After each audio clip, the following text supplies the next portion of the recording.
We ask on Madam Speaker, what is the truth and scale of Eskom's problems and what next? We get my panel, my jury to weigh in. We've heard from the panel already. Sekonati, maybe to get you to respond at the beginning. When the former President Jacob Zuma took the reins in 2009, there was 40,000 megawatts that Eskom was producing. They employed 30,000 employees and they had a debt of 40 billion.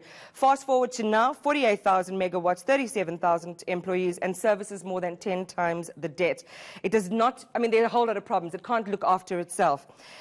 Who should shoulder the blame, in your perspective, for pushing endless amounts of money into Eskom without stage-by-stage accountability?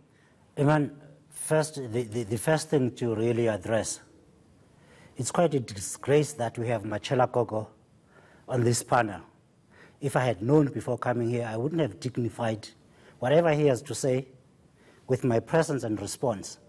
Let's get to the facts of the matter. Right. Machela Koko was chief generation of Eskom for a long time, and he was chief technology officer for Eskom.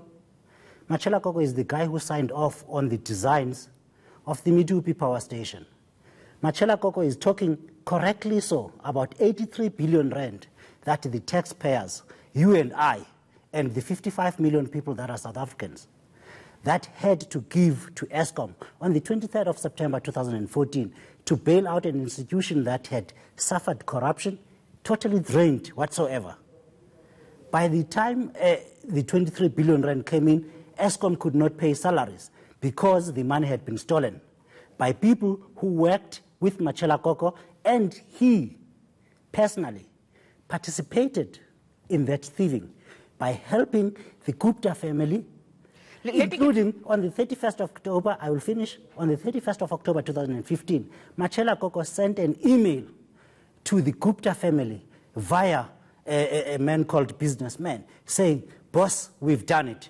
They had closed down a business that employed 3,000 people in Mpumalanga by the name of Just Coal. That's just one.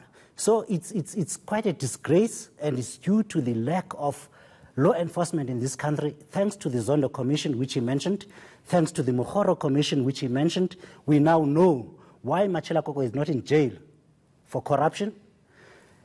He should not be here. All right. Now, who should take the blame for the Eskom, pause on that thought. for the current state of affairs of Eskom? Take a breath for me for just a second. You asked a question, I'll answer it. I will, but stand by for me for just a second in the interest of fairness. And this is the reason why we have you in the room, because you know better than we. I can ask a certain amount of questions, but you've been following the story on a granular level, so you'll know the right questions to pose and some of the objections to raise. Let me give Machela Koko a right of reply on this one really quickly, but also to say on signing off of those designs, we see that issue coming back to bite us this week when the Public Enterprises Minister says that the problems of Eskom today are as a result of serious design flaws.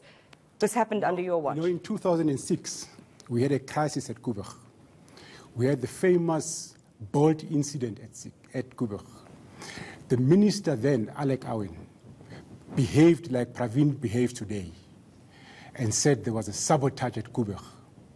When taken to task, he backpedaled and says, I never said there was sabotage, I said there was human connectivity. If you take Pravin Gordhan to task today and say, Pravin Gordhan, you're saying there are design faults in Medupi and Kusile. What did you mean? I can assure you he will backpedal. Let me say to you, Majuba power station, Matimba power stations have got defects today that dates back to the design. Matimba power station, on a hot day, at exactly 30 degrees, it will lose 900 megawatts. But nobody goes back and says it's a design defect, because people understand what happens. Pravin Gordhan was delving in a space he does not belong to.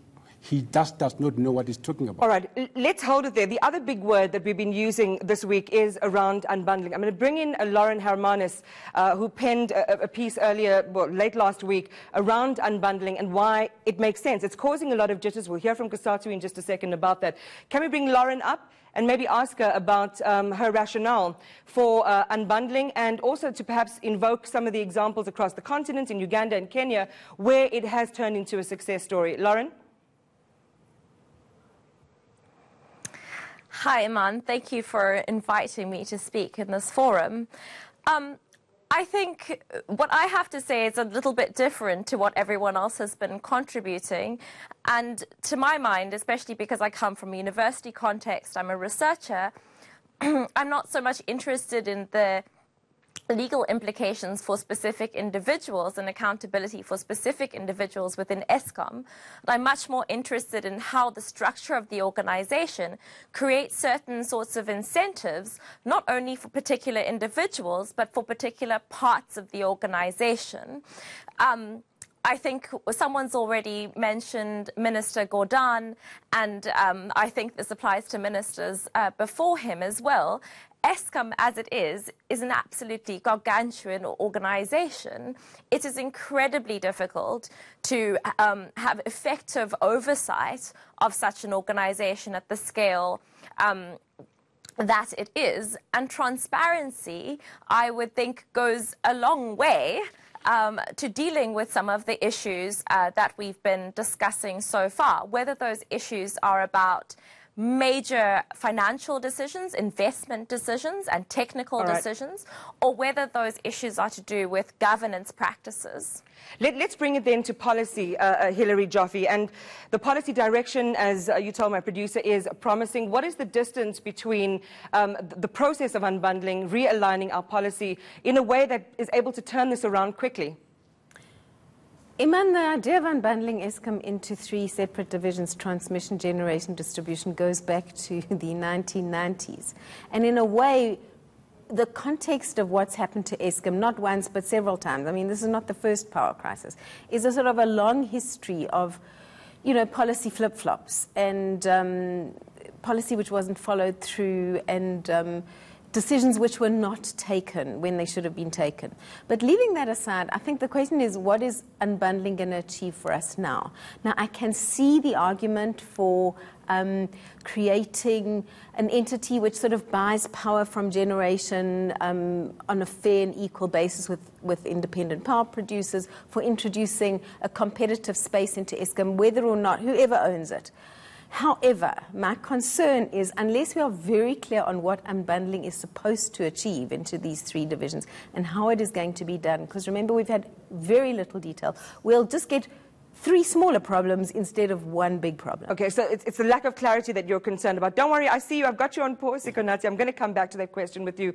Mike, your concern as COSATU is going to be jobs. There was a massive nationwide strike around the prospect of job losses.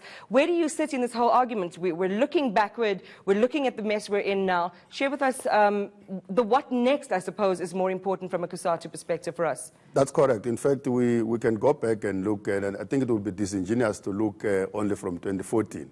This thing goes back. But indeed, currently there's a debate that is taking place as to what it should be the way forward.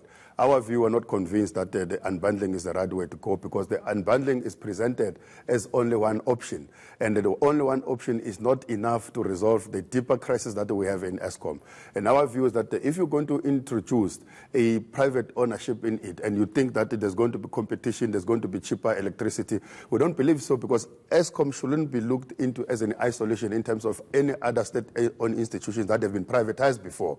I mean, you know that the private sector in general... Do you think this is a slam dunk for privatization sometime soon? I mean, we think so. We have to be convinced that the unbundling will not lead into bringing in private ownership. That's number 1. But number 2, if you say Eskom, one of the problems that Eskom has is financial difficulties, and you want to create 3 new boards, and you want to create 3 new CEOs, you want to create 3 new CFOs, and many other. We don't know if you have been genuine about resolving the issue of finances in Eskom. So our view is that we need to sit around the table and examine the deep-rooted problems that are there and bring into table a number of options. Just to say that you shove down the throat of people unbundling only, we don't think it's a solution. We're concerned about another thing, Sikonathi, and this is NL Spa and a potential, a conflict of interest, really. It's emerged that a subsidiary of the group is a major benefactor of the IPP program. They own the Nguba wind farm in the Eastern Cape. They've got an 18 billion rand deal with the DOE for 5 wind farms. I know the unions are concerned about this being riddled with corruption, but this is the same organization that Pravin Gordhan has said we need to procure engineers from, to chuck them into Eskom and to diagnose the problem for us. Yeah. Can I bring Sikonathi in real quick, and then I'll bring you back, Mike? There is a problem in the proposition. Eskom employs 48,000 people, 46,794 people to be specific, already. It employs 16,000 too many people. There are top-class engineers in that organization, in Eskom, top-class engineers who have built Eskom to what it was before Machela destroyed it, over 95 years. South Africa is not short of talent. That's the first point. You cannot go to Italy to go to people who know renewable energy and ask them to fix a baseload problem. First, that's the first thing. Secondly, any expert that Eskom or Pravin Gordhan brings in needs to go to the engineer on site. Take any power station. Any information they will get from the engineer, not just by looking at the machine. So that's a start. Whether or not I don't know, between Pravin Gordhan and Jabu Mabuza or Phakamani Hatebe made the decision to go fetch some Italians to come help Eskom. But they are the wrong people, one, because they are doing renewable energy. Two, they are sidelining their own employees. Three, Eskom is a 95-year-old organization. It has employed the best engineers in the world. There are many, many people in South Africa that are available to help Eskom through its problems. I'm going to come back to my panel, and then we'll get some final statements before the program ends. And when we continue, we'll get our jury's final thoughts. Do stay with us.